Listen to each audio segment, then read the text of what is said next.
రుణమాఫీకి ఎగనామం పెట్టిండు, పైగా రుణమాఫీ చేసినట్టు పోజులు కొడుతున్నాడు.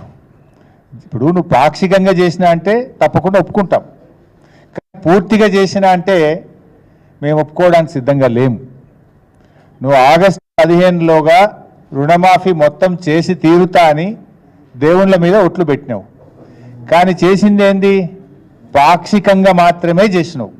నేను పాక్షికంగా చేసిన తప్పయింది అని క్షమాపణ అడుగు, లేదు నీకు నిజాయితీ ఉంటే రాజీనామా చేయి. కానీ మొత్తం చేసిన అని చెప్పి నువ్వు నోరు బిగ్గరగా చేసుకున్నంత మాత్రానో బూతులు మాట్లాడినంత మాత్రాన ప్రజలు క్షమించరు, బీఆర్ఎస్ పార్టీ నిన్ను వదిలిపెట్టదు. మీ రుణమాఫీ కథ ఎట్లుందంటే వెనకటికెవడో పంచపాండవులు అంటే మంచం కోళ్ళ వలె ముచ్చటగా ముగ్గురు అని చెప్పి 2 ఏళ్ళు చూపించిందట. గట్లున్నది కాంగ్రెస్ రుణమాఫీ కథ.